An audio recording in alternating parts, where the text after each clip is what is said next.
The Seattle expansion draft for the 32nd team in the NHL. It is way too soon to be doing this or talking about it, but we're going to, so let's do it.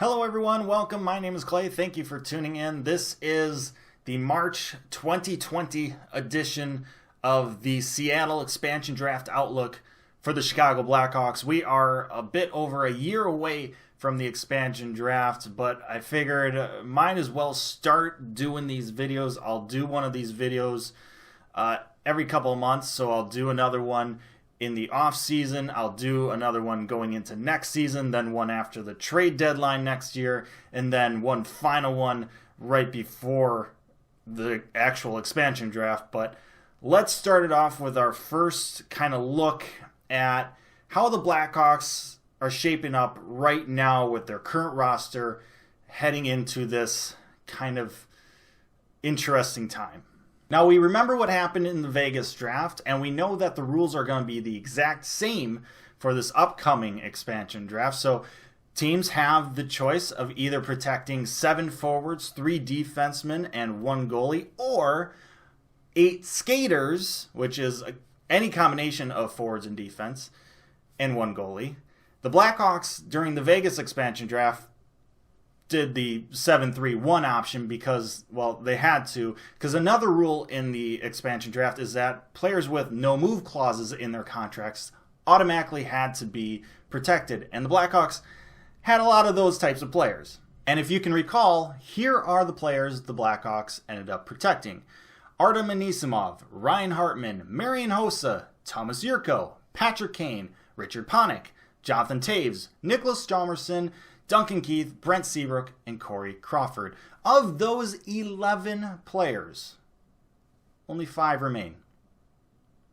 And it just so happens that all 5 of those players are players with no move clauses, which means all 5 of those players will have to be protected again in the Seattle expansion draft, except for possibly Corey Crawford. His contract expires after this year. It's going to depend on his next contract, if we offer him a next contract, whether that contract has a no-move clause again. If so, then we'll have to protect him. If not, then we could possibly protect another goalie. However, for simplicity's sake, I'm just going to assume that we are going to protect Crawford. We're still over a year away. A lot of things can change, but like I said, at this point in time, for simplicity's sake, let's say the Hawks protect Crawford. So with the goalie position taken care of, the Hawks then move on to having to figure out whether or not they're going to protect 7 forwards and 3D, or 8 skaters total, regardless of the combination of forwards and D. I think the Hawks are going to do what they did in the Vegas draft and do the 7 and 3 option. I think they'd rather protect 10 skaters rather than just 8. And so for this video, we're going to go down that path. Now, as was mentioned earlier, the Blackhawks already have 4 players that will automatically have to be protected because they have no move clauses in their contracts. 2 on defense, 2 on offense. The 2 defensemen, Duncan Keith and Brent Seabrook. The 2 on offense, Jonathan Toews, Patrick Kane. Now, Seabrook's case is a little bit muddy just because of his injuries and surgeries. Who knows what will happen, if he'll be able to play after that. But for now, let's just assume everything is successful and he's still playing. Remember, I'm going to be doing more of these videos, so if things change, if situations change, we'll take that into account in future videos. But for right now, at this point in time, a little over a year away still from the expansion draft, let's assume Seabrook is still playing, and so the Hawks will have to automatically protect Duncan Keith, Brent Seabrook, Jonathan Toews, and Patrick Kane. So that leaves the Hawks having to protect an additional 5 forwards and 1 defenseman. Now, there are some things that kind of work in the Blackhawks' favor here because of another rule of the expansion draft, and that is that players with 2 or fewer years in the NHL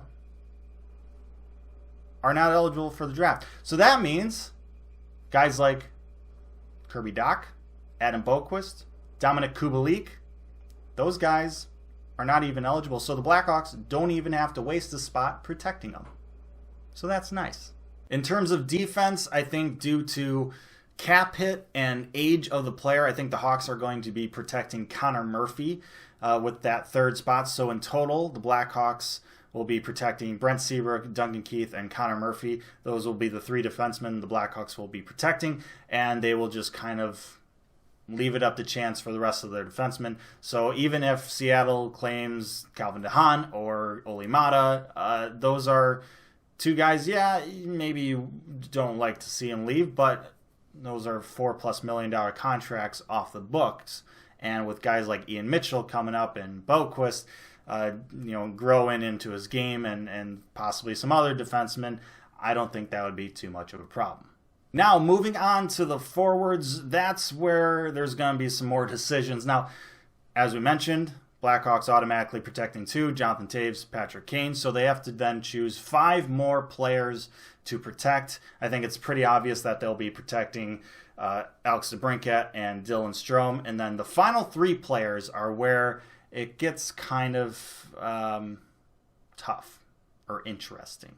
I think the Hawks, just due to youth and potential of the player, I think they're going to look at probably protecting Alex Nylander, and then I think probably Drake Caggiula, and then finally, kind of a dark horse, I'm going to say David Kampf. Now, you'll notice I didn't say Brandon Saad's name. Saad is going to be an unrestricted free agent going into the 2021 summer, so that kind of situation is a little up in the air. I could very much see the Blackhawks protecting him rather than some of the guys I named, but considering that kind of volatile situation, I've decided to just kind of pick some other guys. So in review, I think in the forward position, the Hawks will be protecting Jonathan Toews, Patrick Kane, Alex DeBrincat, Dylan Strome, Alex Nylander, Drake Caggiula, and David Kampf. So there you have it. That's the way too early projection for this expansion draft. We still have over a year left. We have an off season left. We have a trade deadline left. A lot of things can change between now and then. This is just kind of how I see the current roster being protected if it all stayed the same. Obviously, it's not going to stay the same.